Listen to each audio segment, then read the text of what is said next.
Hi, welcome to property118.com. I'm Mark Alexander and I'm joined today by Jason Howard, property investor and IFA. And we're here today, Jason, to talk about pensions, which for most investors is something that tends to switch them off. But I've actually been really inspired by this because with commercial buildings, you can actually use your pension as part of the investment, can't you? Absolutely, Mark. Yeah, I think for the property investor, historically, if they think of the word pension, they think of a waste of time because they think of managed funds and equities. But we've found for our property clients, we've found some ingenious ways to use those funds to secure property investing. It's a very tax efficient way to do it as well. I know my office is in a pension scheme, and several on the business park have also got them in pension schemes.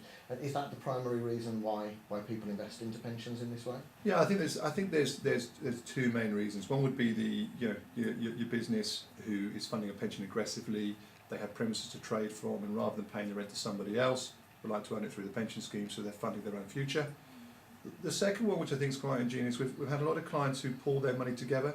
So at the moment, we're finding quite a few sectors looking for care homes, maybe looking for that type of investing, whereby you get 4 or 5 colleagues together and look at a project and look to fund, a care home or something of that ilk. Because it's not just offices, is it? You can buy properties as an investment, or you can buy any kind of business really and put it into your pension and rent it back to yourself, can't you?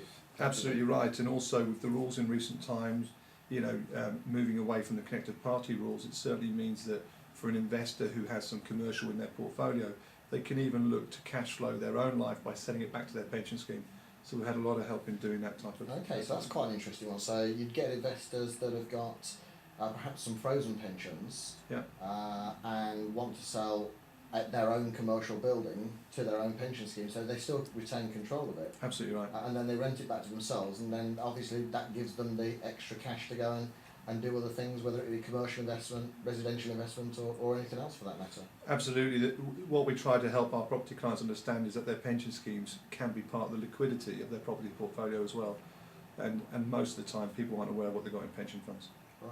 Are there any rules around this? I mean, perhaps I know there are, but I'm not clear on what they are. So how much can you borrow? How much of your pension can you use for a property? That sort of thing. I think the big rule that would annoy most property investors is predominantly we're not talking about residential.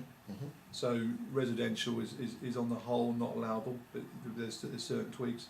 And also the borrowing rules wouldn't be like normal buy-to-let. So we're only talking about borrowing 50% of the scheme assets. However, if you pull those assets together, you can get some good leverage along the way. So, for example, a solicitor's practice, you might have 5 partners, each with 100,000 in their pension scheme.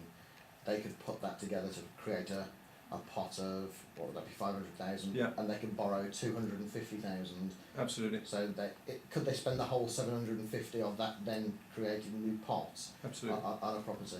Absolutely. We've done a lot of work in recent years, not so much in the solicitor community, but certainly in general practitioners, doctors.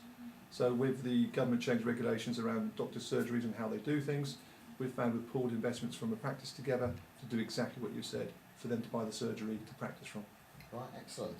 Now I know there's been a lot of people using pensions to buy overseas investments as well. What are your thoughts on that one? As long as it's a commercial venture which is backed by a major hotel group, each investment should be looked at in its own right, but we certainly help clients secure those sort of investments as well. And does it have to be a hotel group, or could you buy your little bar in Corfu if you wanted to, or something like that?